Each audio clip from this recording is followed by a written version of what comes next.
Welcome. तपाईलाई नेपाल आर्मीको प्रतीक्षामा हुनुहुन्थ्यो भने एकदमै राम्रो गुड न्यूज छ। नेपाल आर्मीको नयाँ भर्ना खुलिसकेको छ र यसको बारेमा फुल डिटेल तपाईहरुले अब पाउन सक्नुहुन्छ। भर्ना कहिलेदेखि कहिलेसम्म दिन सकिन्छ, उमेरको हद कति हो, शैक्षिक योग्यता कति हो र फर्म भर्न जाँदा लानुपर्ने डकुमेन्टहरु के हुन् भन्ने कुराहरु तपाईहरुले एकैछिनमा पाउन सक्नुहुन्छ। यहाँ 24 आएछ। सो यस्तो भिडियोहरु तपाईहरुको लागि म बनाउनको लागि म आफ्नो निद्रा खर्च गरिरहेको छु है। नसुती बनाउनु पर्ने हुन्छ र त्यसको लागि भिडियोलाई लाइक र शेयर गरिदिनु होला। र अब भने म ढिलै नगरी भिडियोलाई सुरुवात गर्न चाहन्छु। म पोइन्टमा कुरा गर्छु, तपाईहरुले राम्रोसँग बुझ्नु होला, भिडियोलाई राम्रोसँग सुन्नु होला है त। सो नेपाल आर्मीको भर्ना खुल्यो कहिले? 2081 साल 12 महिना 29 गते खुल्यो। यो वार्षिक कार्यतालिका अनुसारै खुलेको हो। फागुन चैतमा खुल्छ भनेको थियो र नेपाल आर्मीले अहिलेसम्म आफ्नो वार्षिक कार्यतालिका सार्वजनिक गर्छ। त्यसमा ठ्याक्कै जहिले भनेको छ त्यहिले नै सार्वजनिक गर्छ। त्यो फागुन र चैतको लास्टतिर सार्वजनिक गर्यो। सो अब भने ढिलै नगरी म तपाईहरुलाई सरर पढेर सुनाइदिन्छु कहाँ कति कसरी खुलिरहेको छ भनेर। सो टिकटकमा युआर लाउरे छ, त्यहाँनिर तपाईले हेरिसक्नु भएको छ होला। त्यही पनि म एकचोटी सरर भन्न चाहन्छु, एकचोटी सरर पढ्छु। मोबाइलमा एकदम क्लियर आएको छैन, पढाइमा मिस्टेक भए पास सरी भन्न चाहन्छु र ढिलै नगरी भिडियोलाई सुरुवात गर्न चाहन्छु। र अर्को नेक्स्ट साथीहरुले मेडिकल अनि अन्तर्वार्ता, त्यसैगरी कतिपय ठाउँमा नाम आयो, कंग्रेचुलेसन। केही सोध्नु छ भने कमेन्ट बक्समा कमेन्ट गर्नु होला है त। सो म अब यसलाई पढ्छु। यो चाहिँ भर्ना निर्देशालय जङ्गी अड्डा सैन्य पदको लागि दरखास्त आह्वान भन्ने ठाउँबाट चाहिँ पठाइएको हो। प्रथम पटक 2081 साल 12 महिना 29 गते नेपाली सेनाको स्वीकृत दरबन्दी भित्र रिक्त रहेको सैन्य पद खुल्ला तथा समावेशी प्रतियोगितामा पदपूर्ति गर्नका लागि यो आवेदन खुलाइएको हो भन्छ है। सो त्यसैगरी यो कहाँ खुलेको छ भन्नुहुन्छ भने नारायणहिटी काठमाडौँबाट खुलेको छ, त्यसैगरी भरतपुरबाट खुलेको छ, सुनसरीबाट खुलेको छ, पाँचथर बाट खुलेको छ, धनकुटाबाट, महोत्तरीबाट, त्यसैगरी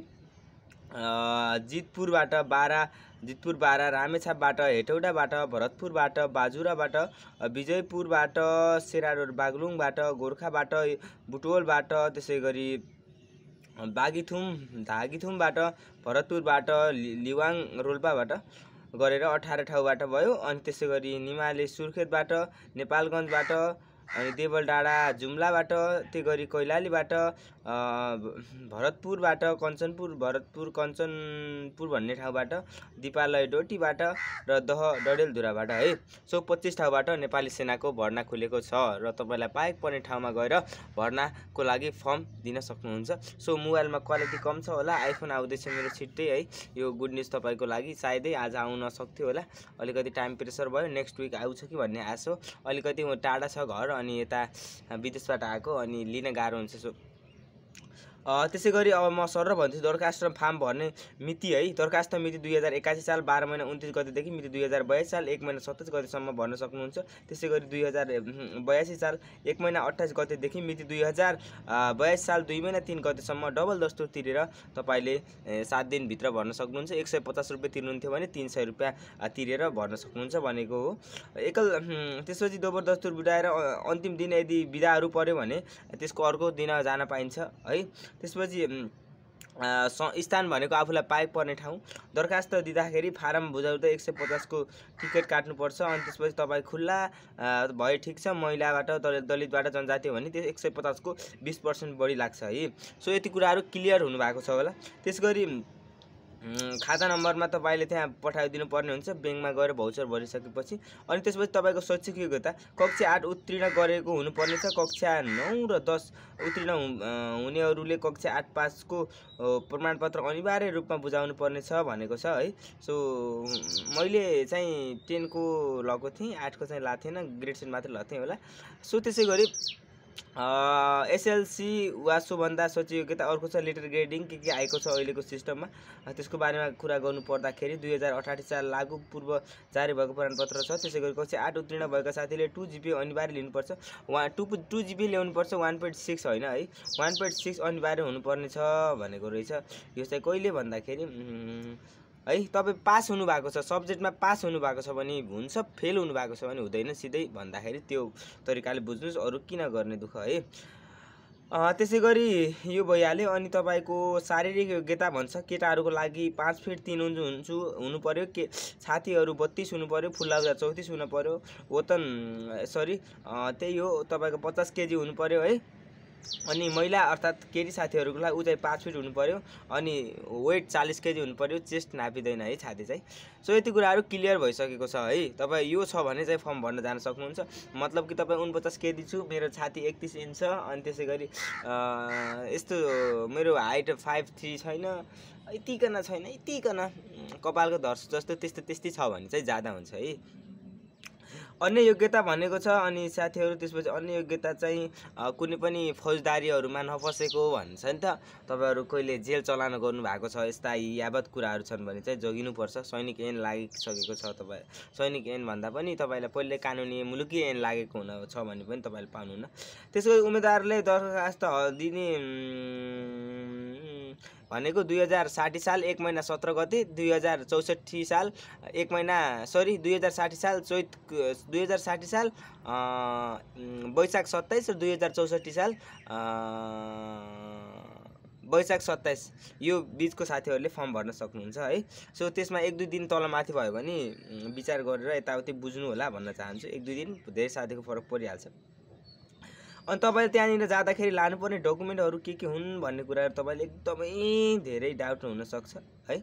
सो तपाईँले अनलाइन फर्म भर्ने हो। अनलाइन फर्म भर्दा अलिकति पैसा चाहिँ लाग्छ, सबै कुरा उसले भरिदिन्छ है। अनलाइन फर्मलाई प्रिन्ट आउट गरेर जानुपर्ने हुन्छ। नेपाली नागरिकताको प्रमाणपत्र अनि आफूले पढेको प्रमाणपत्रहरू लानु होला। त्यसै गरी शैक्षिक त्यही हो, नागरिकताहरू लानुपर्छ, फोटोहरू लानुपर्छ।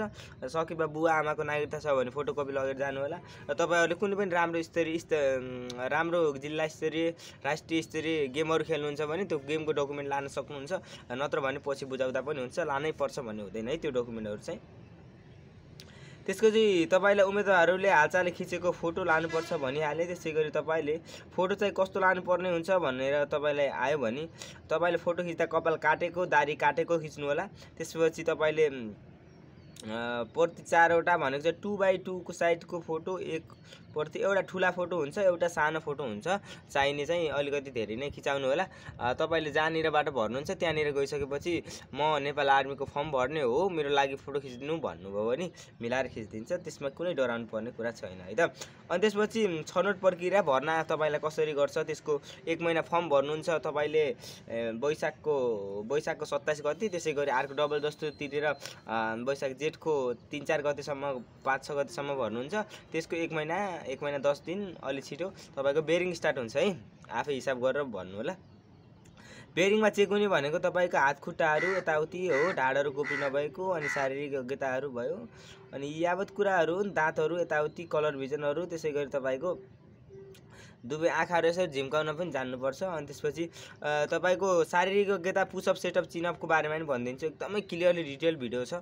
त्यसपछि केटाहरूले सेटअप 15-19 हान्नुपर्छ, अनि पुसअप 12-15, अनि चिनअप 5-7 हान्नुभयो भने तपाईँको पास मात्रै हुन्छ है। अनि राम्रो गुडको लागि 20-24, 16-19, 8-10 मिलाएर बुझ्नु होला। 25 भन्दा धेरै, 20 भन्दा धेरै, 11 पटकभन्दा धेरै चिन अप हान्नुपर्छ है अति उत्तमको लागि। मिलाएर बुझ्नु होला है। अनि त्यसै गरी रनिङहरूको बारेमा पनि कुरा गरिदिनुपर्छ कि जस्तो लाग्छ। रनिङहरूको बारेमा ओल्ड भिडियोमा चेक गर्नु होला है। रनिङहरू चाहिँ तपाईँले 12 मिनटभित्रै हान्नुभयो भने एक्सिडेन्ट हुन्छ 2 माइल। अनि केटीहरूको लागि टाइमिङ बढी हुन्छ है, 2 माइलको अलि धेरै हुन्छ, 14 मिनट जति हुन्छ। सो ढिलै नगरी अब तपाईँको अन्य कुरा भनेको त्यस्तै हो। तपाईँको लिखित हुन्छ, लिखित 50-100 मार्कको हुन्छ, 2 घन्टा 30 मिनटमा दिनुपर्ने हुन्छ। त्यसलाई पास गर्नुभयो भने तपाईँको अन्तर्वार्ताभन्दा अगाडि मेडिकल हुन्छ। मेडिकलमा बेरिङमा भए सोसर हुन्छ, अलिकति थपहरू एक्सरेहरू हुन्छ। अन्तर्वार्ता हुन्छ, अन्तर्वार्तामा तपाईँलाई सजिला क्वेसनहरू सोधिन्छ। यी यावत कुरा हुन्छ। र साथीहरू तपाईँहरूलाई भर्ना छनौट सम्बन्धी धेरै कुराहरू सिक्नु भएको छ होला। थ्याङ्क यू सो मच भन्न चाहन्छु। सो साथीहरू, तपाईँहरूले नेपाल आर्मीको अब संक्षिप्तमा तपाईहरुले नेपाल आर्मीको भर्ना खुलेको भनिहाले 2081 साल चैतको महिना 29 गते शुक्रबार खुल्यो र यसको लागि तपाईहरुले कहिलेबाट फर्म भर्ने अनि तपाईको उमेर हद कति हो अनि तपाईहरुले डकुमेन्टहरु के लानुपर्छ र देखि ल्याएर फिजिकल देखि मेडिकल अन्तर्वार्तासम्म के कुराहरु हुन्छ भन्ने कुराहरु संक्षिप्तमा मैले सबै कुराहरु भनेको छु। सो यो कुराहरुलाई मनन गर्नु होला। नेपाल आर्मीमा रहर मात्रै गरेर जागिर खानुभयो भने धेरै दुःख हुन्छ।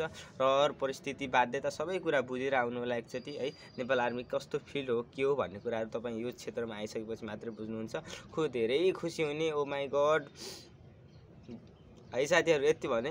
अनि त्यसैगरी तपाईहरुलाई अहिले सिलेक्सन भएका साथीहरु खुसी हुनुहुन्छ। Thank you so much.